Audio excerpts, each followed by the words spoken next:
right at 6 o'clock, so I will call the meeting to order. And Amanda, can we have a roll call?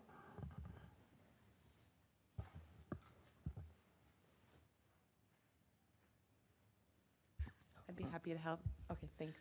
Let's,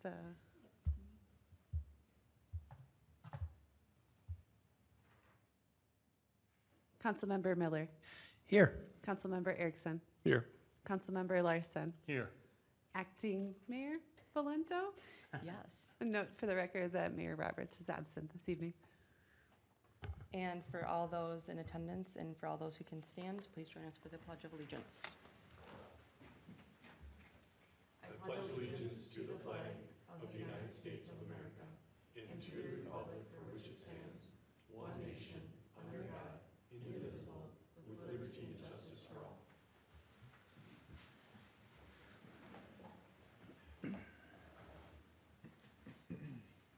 Next, I'll be looking for a motion to approve the agenda or any changes. Make a motion to approve. Second. There's a motion and a second. Any discussion? All those in favor? Aye. And that motion passes. Next, there's nothing for awards and presentations, so then we'll go to open forum. Looks like there's one in attendance. If you want to come up, you can just please state your name and your address. Will do. I hope you can hear me all right. Cool. Yep. Acting Mayor Valento, Forest Lake Council, city staff, those in the audience. My name's John Wagner. I live on Woodland Drive in Forest Lake. I'm here to talk about an event that's being held this coming Thursday, February 26th. It is a free event. It is sponsored by the St. Croix Valley Alliance branch of Braver Angels. The event is called Skills for Disagreeing Better. It's a nonpartisan workshop where those who attend will learn and practice skills for effective listening and sharing with people who hold different views. The event will be held at the North Branch Library from 5 to 7:30 p.m. And again, that's this coming Thursday, February 26th. The event is free. Donations to a local food shelf are welcome. Registration is required, I believe. I'm not certain of that, but I believe it is required. To register, you can go to their website, which is found at St. Croix Valley, one word, .braverangels, one word, .org, /events. I have a flyer for the event that I'd like to leave behind if anyone happens to be interested in attending. Sorry, I only brought one. I feel guilty about that. I should have brought a bunch, my bad. If you have a QR reader, there is a QR code on the flyer that will allow you to register. Other than that, thank you for allowing me to share the information on this event. If you or anyone in the audience has any questions, I'd be happy to stand and answer. Thank you for your Questions? Maybe you could Thank leave you. that behind for us? I will. Who should I leave? Just Abby, to the maybe? clerk. Outstanding. Thank you. Thank you. Thank you again. Thank you. Thank you. Moving on to the consent agenda. Looking for a motion or any changes. I'll make a motion to approve agenda item 7A through 7M. There's a motion. Is there a second? I'll second it. Motion and a second. Any discussion? All those in favor? Aye. Any opposed? Motion carries. Moving on to the regular agenda. It looks like it is item A, Forest Lake North Garage Condos, final PUD and Plat. And Abby? Thank you. At your last meeting, you tabled to this evening a public hearing for Forest Road North, the garage condo project. We're not quite ready with those final approvals, and the applicant has requested that you table that one more time. So tonight, staff is recommending you motion to table the Forest Road North Garage final PUD and Plat hearing to March 9th. So moved. I'll second it. Motion and a second. Any discussion? Hearing none. All those in favor? Aye. Aye. Hearing none for being opposed, and that motion is tabled. Moving on to the second item, police chief appointment recommendation, and it will be Councilmembers Larson and Miller. Thank you, Mayor, council members. As you know, Police Chief Rick Peterson announced his retirement effective April 3rd of 2026. In December 2025, Chief Peterson has served the city with distinction and integrity since 2011, and the city of Forest Lake is deeply appreciative of his leadership and dedicated service. In anticipation of Chief Peterson's retirement, and with authorization from the City Council, the city's Personnel Committee initiated an internal recruitment process to fill the upcoming vacancy for the Chief of Police. The city received one application from a qualified internal candidate, Captain Luke Hanegraaff. Captain Hanegraaff brings more than 2 decades of progressive law enforcement experience at the city, county, and state levels. He began his career in 2003 as a sheriff's deputy with Chisago County before joining the city of Forest Lake as a patrol officer, where he served from 2004 to 2011. In 2011, he accepted a position as a special agent with the Minnesota Bureau of Criminal Apprehension, the BCA, serving in that capacity until 2019. He then returned to the City of Forest Lake Police Department, where he has advanced through the ranks from police officer to patrol sergeant to captain. Captain Hanegraaff holds a bachelor's degree in criminology with a minor in psychology and a Master of Police Administration degree. He is also a graduate of Northwestern University School of Police Staff and Command, a nationally recognized executive-level law enforcement leadership program. On February 13th, 2026, the city conducted formal interviews with Captain Hanegraaff. 2 interview panels were convened. The first panel consisted of Wyoming Police Chief Neil Bauer, former Forest Lake Area School District Superintendent and community member Dr. Linda Madsen, EDA member and former police officer Chris Hoyt, and Washington County Emergency Management Director Doug Berglund. The second panel included all members of the city's Personnel Committee and Fire Chief Al Newman. Each panel met with Captain Hanegraaff for approximately 1 hour. Both panels provided unanimous and strong recommendations supporting his appointment as the City of Forest Lake's next police chief. If approved, Captain Hanegraaff is anticipated to be sworn in on April 3rd, 2026, then further recognized and sworn by the Forest Lake City Council on Monday, April 13th, 2026. Recommendation, the Personnel Committee recommends that the City Council approve the appointment of Luke Hanegraaff as Chief of Police effective April 3rd, 2026, and establish his compensation at grade 150, step 4 of the city's adopted compensation plan in accordance with the applicable pay schedule and personnel policies. The Personnel Committee further recommends that the City Council authorize staff to initiate an internal recruitment process to fill the resulting captain vacancy ahead of the April 3rd formal appointment.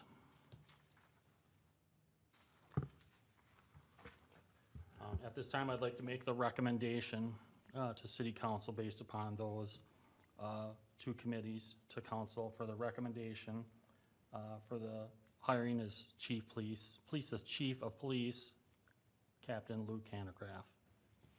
And I would second that. Motion and a second. Please.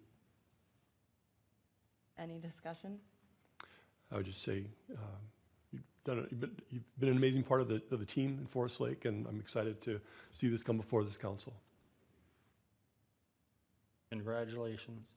We haven't voted yet. No? Congratulations ahead of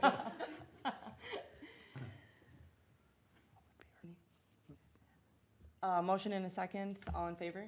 Aye. Any opposed? Motion passes. No, Congratulations. Congratulations.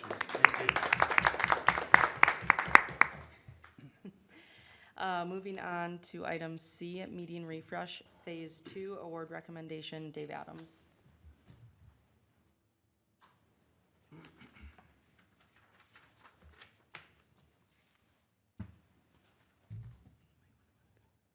As part of that last, was that part of the motion to authorize staff to do the internal? Okay. Was it, technically? For, I think your motion only Is it the recommending of the police chief, or did you include the whole internal candidate as well? I can add that to be clear on the record if you'd like. Please make a new motion, please. Sure. So a recommendation to initiate an internal recruitment process to fill the Oh, that. resulting captain's vacancy ahead of the April 3rd formal appointment. Motion, I have a second. there's a second. Any discussion? All those in favor? Aye. All those opposed, or any opposed? Motion passes. Thank you. Good catch. Thank you. That's really Abby. I just Good catch, Abby. wanted me to look good. Now moving on to item C, median refresh phase 2, award recommendation. Dave. Yep, November, city council approved professional services with MWI to start putting phase 2 of the median refresh project in the works. As you recall, phase 2 is from I-35 going east to 12th Street Southwest by that Walgreens intersection there. They went out for bid in January, and we received a total of 6 bids, kind of ranging from the low bid of $245 up to over $300,000. The consultant MWI did a background check basically of this this vendor. They've done work like this before in high traffic, and is very confident that this contractor will do a great job in this project. The low bid did come in at $245 to $525, and if you add that to the professional service, it comes in about $5,000 under the $290,000 funded for this project for 2026. Important timeline, project timeline, the bid would give the contractor a start date of April 15th or whenever frost comes out of the ground. And then with a substantial completion and final completion well before the 4th of July. So the hope would be to get everything in and cleaned up before 4th of July happened. Also help for the plants for a full season of growth. So if you have any other questions for me, I'd be happy to answer them at this time. Any questions? Discussion? I don't remember, was this something we'd already discussed? Have we had conversations regarding this? I think Well, it we was, have. yeah, I mean, we discussed it. It was a Yeah. phased program. Yep, And we okay. budgeted, Yep, so. no, I have no questions then. Madam, Then I'm looking for a motion. yeah, Madam Mayor, I'll make a motion to award the median refresh project phase 2 construction project to Clearscape Outdoor LLC for the amount of $245,525. There's a motion. Is there a second? I'll second it. Motion and a second. Any discussion? Hearing none. All those in favor? Aye. Aye. Any opposed? Motion passes. Moving on to item D, utility and street construction standard specifications. Abby. Thank you, Acting Mayor Valento, members of the council. The city code requires that public infrastructure is designed by the city engineer, but does have a provision in the city code that the city can allow another qualified licensed engineer by the developer to develop those plans. And in more recent years, the city has been favorable to allowing other engineers to develop those. However, one of the things that we've identified is that we're going to continue to allow other engineering firms to develop construction plans. We must have an updated standard specifications for utilities and roadways and street constructions. Enclosed in your packet tonight for your consideration is a proposal from Bolton and Mink to update the city's standard specifications. So, as a note in my memo and included in the proposal from City Engineer Ryan Goodman, the reason we've required the city engineer to develop these plans and specifications is to make sure that they meet the city's specifications. However, there's argument that this can be cost prohibitive, duplicative, and take additional time in our development community. A lot of times, too, it takes a significant amount of time for our city engineering team to look through those specifications to see if they conform to the city standards, and then requesting changes can be cumbersome. Some of these documents, I just about threw a standard spec book in for you that's been recently proposed. Some of these are hundreds of pages. Just thick of paper. So the standard specifications address a range of things from project management and coordination to traffic signs to pavement markings, everything in between. As Ryan noted, the standard specifications ensure consistency, improve construction quality, streamline bidding, and reduce ambiguity during design and field operations. Having clear specifications can make the development process much more efficient and reduce review times. It's going to not only assist the development community, but also the city in the long run as we continue to grow. So Bolton & Mink is proposing to update these standard specifications at a cost of $21,900. To pay for these standard specifications, city staff would be proposing $4,380 come out of each the community development, the general fund, the street fund, and each utility fund, equally sharing amongst those 5 funds to ensure that, because there's a benefit to each of these 5 operations.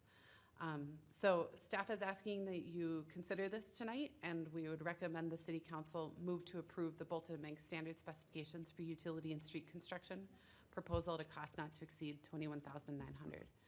I do want to note that you have not heard of this before. This is something that's coming to the council as a new thing.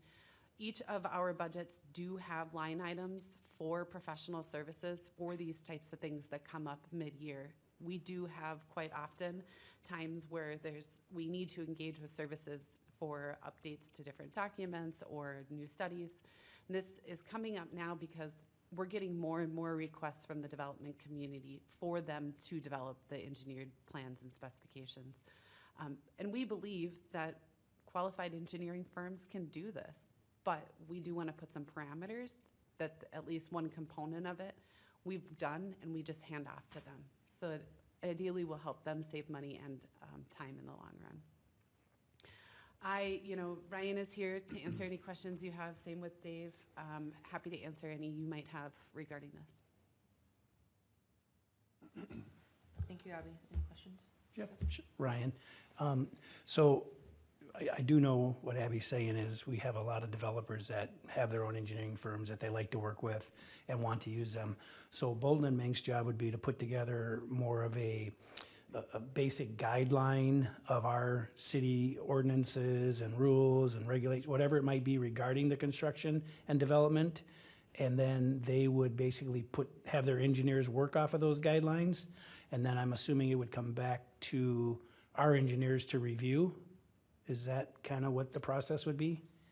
So basically, we're creating a standard specifications for street utility work. So when a private development comes into town and does the residential developments, they prepare all their stuff on the backside too. So we have to review it, go through it, making sure that all the material specified is what city code, what's aggregate material, piping, and all that. All the time, there's the copy and pasting that's going on, so that's not the right material. And then worst case scenario, you get to an actual construction project. And then when you're going through shop drawing reviews, now we're gonna have this document completed and it's gonna be referenced that they would have to conform to those requirements within. Now we can always add future sections as things evolve or modifications to this. So it'd be something you might wanna adopt annually with minimum work after this first step here. But it's something also like the Fresh Median project could have specified some of the stuff within it too, that instead of having their own specifications, you got a downtown project potentially coming maybe, who knows? They would reference this too for all the public infrastructure. So it's gonna be used in a combination of that. It's gonna now save a lot of time and money on the development reviews. We're not gonna have to go through all their stuff. It's gonna be documented in here. And then, you're still gonna have the development agreement or a site improvement agreement on that type of work to govern some of the other requirements that are gonna be special to that project. But this will be just a way to standardize and ensure that things are being built with the right materials and specifications and moving forward, and a lot more efficiency through the development review process. And yeah, so I get all that. So someone comes in, wants to develop a project in our community, which obviously we want everybody to develop projects in our community. We would send them this packet of specifications. They may request it. They would do all their engineering, and then we have someone review it, which I assume would be Bolton and Mink. Yep, unless you use city staff for the reviews on the backside. Do you think it's possible to use city staff to review those type of detailed plans or not? You would still probably be using a consultant because there's a lot of data that's like stormwater. You're looking at stuff that's spit out with software. So you gotta be able to know what you're reading and, you know, how it all integrates and stuff like that. Especially if it gets into, street designs in a particular area, you know, a pavement design is gonna be, the materials of what has to go into the street are gonna be all laid out in here, Okay. so. So ultimately, it should save the developer, or it should save our review staff, whoever it is, time, which would then hopefully save us money.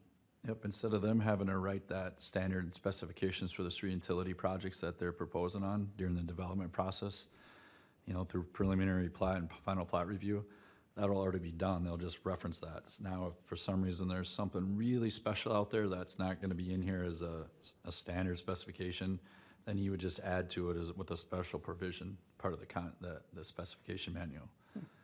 So what would be something, maybe it's some art wall or something, I don't know. I'm just trying to come up with something really weird that you'd have, something that's not gonna be covered in here with 99% of your projects.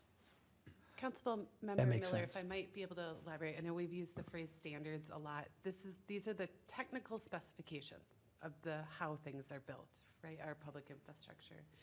And 99% of the developments will follow the same rules. And so the idea is, on the upfront, developing those technical specifications that we can just hand over, so they don't have to develop them upfront, and then we don't also have to review them later, saving time for both, time and money for both the city and the development community.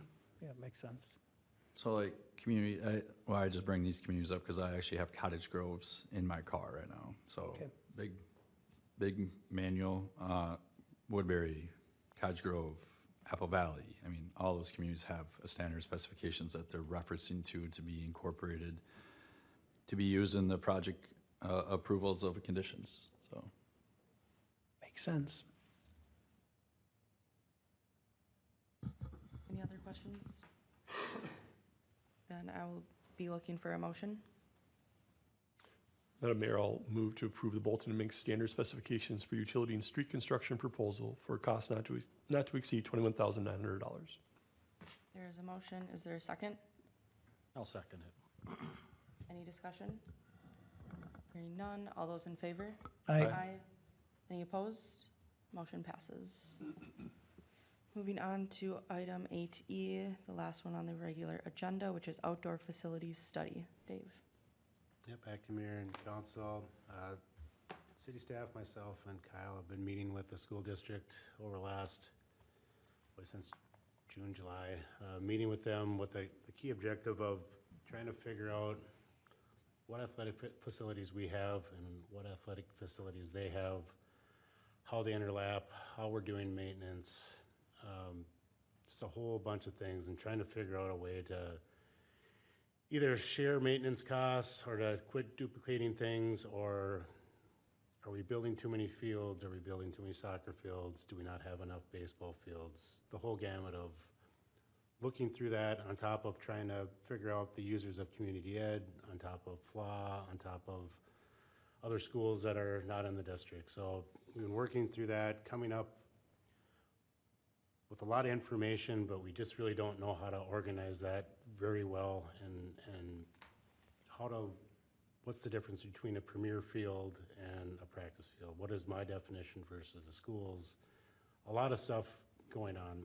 And it's kind of brought up that maybe we need a little help here to help put this all into place, to take all this data that we have, look at what we have, put it up against a lot of other metrics, just households, about the trends of sports, which ones are catching on, which ones are falling apart, and looking at what the city has for land, what the school has for land, and put it all into one big study. And it's kind of then a piggyback off the Parks Master Plan, where the Parks Master Plan doesn't really get into athletic facilities so much. It's more about parks and parklands and playgrounds and walking trails. And I think just how highly used sports is, that it really needs to be studied and make sure we're not duplicating things. I think a big example is in our park CIP, there's about $7.5 million just listed in the 10-year CIP, not planned for, not budgeted, but that's just on athletic facilities alone. $4.5 million to Fenway Fields, another, million to Cooling Camp, and another, I believe, $1 million to the Tower. So there's a lot of investment that from the old 10-year plans that we're going to be put into athletic facilities, and we really want to make sure, and the school district, with their bonding, to make sure that we're putting these dollars in the right spots. And we'll hear from user groups that we need another quad out at Fenway Fields. There's just not enough fields. Do we really need another quad out there? Maybe we would be more opposed to having, or more beneficial to put lights, or maybe more beneficial to take some practice fields and make them game fields, or vice versa. Maybe maintenance should be cut back on some of these fields. The school district has a lot of fields that they're just currently letting go, that just letting them grass over. Does it make more sense to put money into one that they're letting go versus, designing another complex somewhere else? It's just a lot of moving parts on top of all the, just the user groups, and the school and the city feel that it'd be helpful to have a third party kind of analyze all that on top of our fee structure, which would be a part of the study as well, to say, are we charging enough for our fields, and all that. The one thing that the school district would like to add in is an aquatic center. I know the city is doesn't want to be part of an aquatic center, but they would really like to look at that study tied in there. So they want to be, part of that and add that on to, the study as well, to get those metrics for that as well. A lot of things I just said right there, but it's the gist of the study would be to work with this vendor, Ballard King, and give them all the data they need, and they compile it, do what they do, and spit us back out basically a feasibility study of what we have and what the recommendations are, what we should be doing, what we should be spending time on maintenance, all that. If you have any questions, like I said, I said a lot there, but any questions you have, I'd be more than happy to answer them. Go ahead. The aquatic center, they want to add that in. Is that in a cost in addition to the $30,000 quote? That's included in that cost. So they would be a good chunk of it. It's at that aquatic center, and some of the information we'd like to get out of the study, they don't care so much about. So we did the math, and about a third of what we're getting out of that is what they figured would be beneficial for the school district. How do you anticipate that user group that you have, or the group that's been meeting for months, will utilize this information? My concern is that when we spend money on studies, more than I care to think about, some of them gather dust on the shelf. Now, you made a great point that we've got a lot of planned investment in this space, and so that in part answers my question, but how do you see if this study's done in the next 3 months, whatever the time frame is? How will that group that's been meeting utilize it over the next 12 to 24 months? 12 to 24 months and long term, it's to your point exactly, is where should we be spending the money? I mean, we have a lot of parks that are coming up just on our annual park refresh projects. Do we need to put a little kids baseball field in here? Do we need to put a volleyball court? Do we, this is all going to be helpful information annually, plus the 10-year plan. I think it'll be beneficial for the school that same way. But I mean, really, I could see us using just as much as we're going to use the park master plan. We've kind of thrown together a 10-year CIP with, and the biggest stuff on there is probably the playgrounds, because we had a metric for that before. It's every 25 years we want to try to change them out. And then the rest of it was just kind of big ideas and things we've been told. I mean, since I've been here, we're building a quad at Fenway. So it's always just kind of stayed in this. I'm hoping that study either says, yes, we need to build another quad, and that was, that should stay in your 10-year plan, and maybe the metrics would say you're gonna probably need one in 2034 once you have these users. Or the study may say, you have more than enough fields. You don't need to spend that that money at Fenway, but it would be nice to have a lot more game fields scattered throughout the community. Well, then when we're doing these, when we're getting a new development in, we can plan out to put a backstop and a field there for a practice field.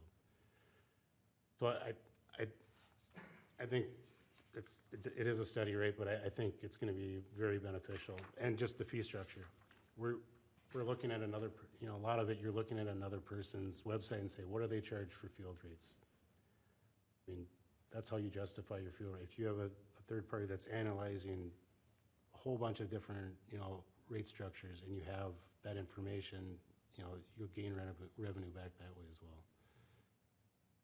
I think it's helpful, and I think, this will go hand in hand, I would hope, with the Parks Master Plan, and that in 10 years, when you redo up your Parks Master Plan, you'd re-up this to take another look at your facilities. I mean, the heavy lifting would be done on this first step, but what have you put in? How's the city trending at this point in time? What you could do for the next 10 years? All right, thank you. Will the study also look at whether or not we should put lights at Fenway? Because I know obviously That's one of the studies of the premier fields and game parameters. So part of that study is you might have enough fields, but you just need more time.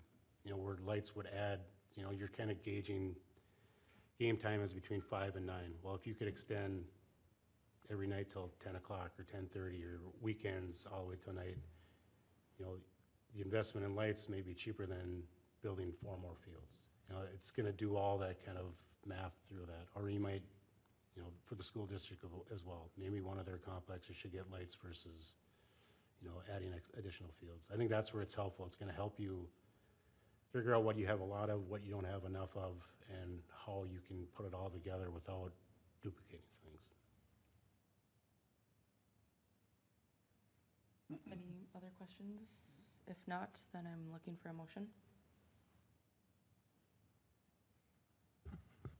I'll make a motion to approve the completing of the outdoor athletic facility study with Ballard and King in the amount of $30,015 with a cost participation of $10,000 by the Forest Lake School District. There's a motion. Is there a second? I'll second. Motion and a second. Any discussion? Hearing none. All those in favor? Aye. Any opposed? Motion passes. Moving on to discussion, item A, 2027 budget schedule. I assume Ellie is taking that one. Yes. Good evening, council. In front of you within your packet is the 2027 budget preparation schedule. Instead of me just reading all the dates, the primary dates are September 14th. We will bring the preliminary budget in front of the council for review. And just as a reminder, that preliminary levy meeting, we can set it at anything we want and we can go down. We just can't go higher than that after that prelim is set. And then on December 14th, we have the truth and taxation meeting scheduled. That is where the final levy will be set and those documents will then go to Washington County.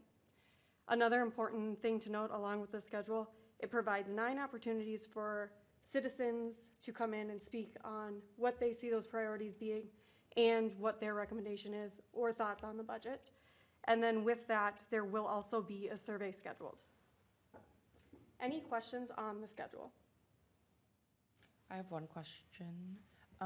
For the survey, it says it's August 4th through the 8th. Is that a survey just for like internal like staff and council, or is that for the public as well? That is for the public. Okay. Because I'm wondering, is 4 days long enough? So we really push it hard those 4 days, but then it won't actually close until the preliminary levy meeting. Oh, okay. Got it. Any other comments, questions? Not seen any, Leif? No, I was just gonna say, I liked that, we called out that there's 9 opportunities for folks to weigh in and, in addition to the online survey. I think that's important. Hopefully that gets in bold in the newspaper, that people have lots of opportunity, and we want to hear that feedback. That's critically important. As we're trying to make the best decisions we can with a lot of competing, or feels like competing demands. And so having that public input early and often is valuable to this council. Couldn't agree more. Not seeing anything else, then we can move into staff updates. And we'll just go in our normal rotation. So Ellie. Along with this budget schedule, we are going to do some budget workshop fund accounting activities where we look at the way we're recognizing revenues across all capital funds and all operating funds and determining if it's the most effective way to recognize it and present it. And so we're gonna do a lot of deep diving into the fund accounting world in the next couple workshops to talk just about recognizing revenue and laying out expenses to try to make things more transparent and clear so that when you are looking at that 200-page Forest Lake budget, it makes the most sense to everyone. Any questions for Ellie? I'm looking forward to seeing deep dive fun in accounting unfold. That'll be good. Ryan? Forest Lake Council, just a couple things to bring up. Washington County did release the RFP for the County Road 50 from Trunk Highway 61 to County State Aid Highway 15. RFP that's due March 20th. That study then completion date is 2027.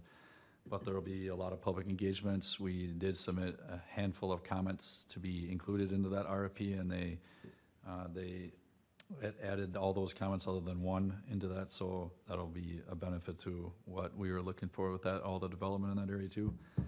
And a reminder on the water efficiency grants, we got 2 quarters left with the existing grants, so end of June is when this grant goes out. There hasn't been, I can't talk right now, geez.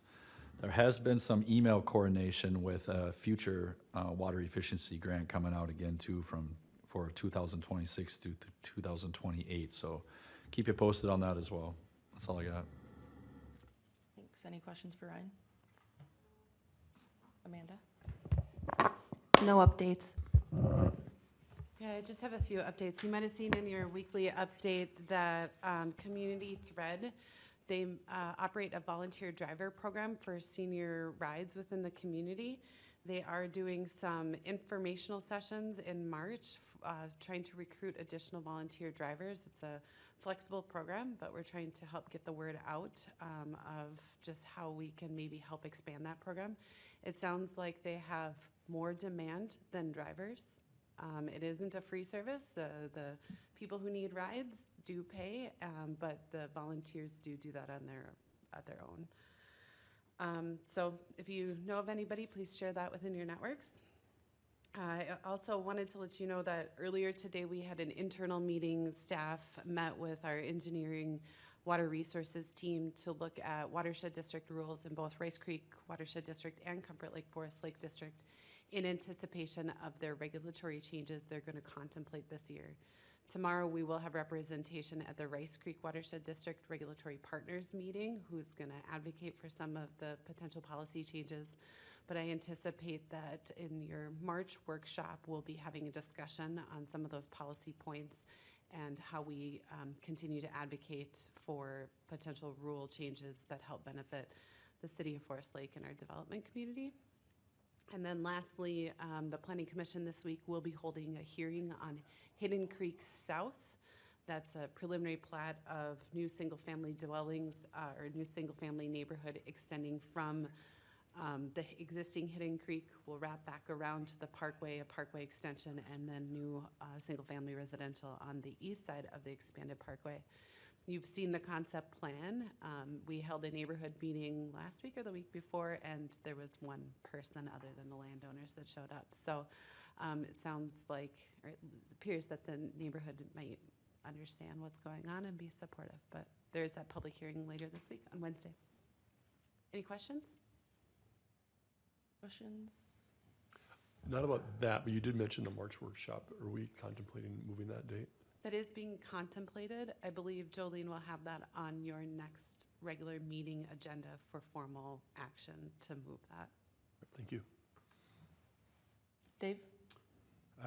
Just one update. The Parks Master Plan open house was held tonight upstairs in the community room.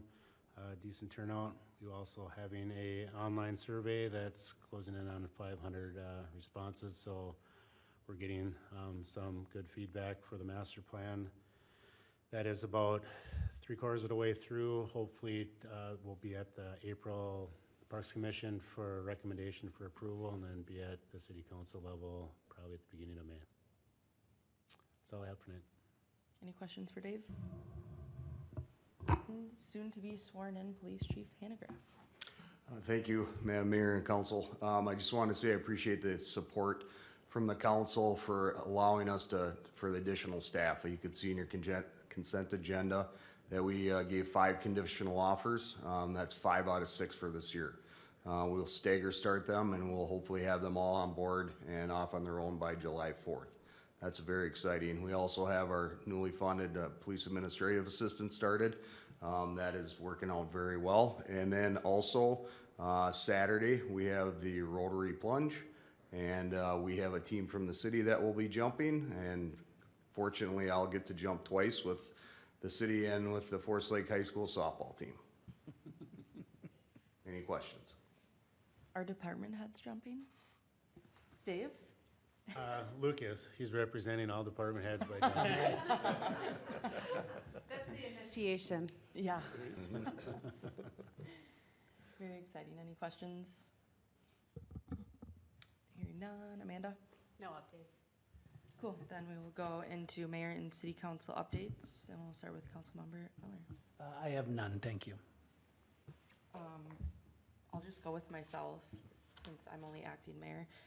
I don't have any, so then makes it easy. Councilmember Erickson. Nothing this evening. Councilmember Larson.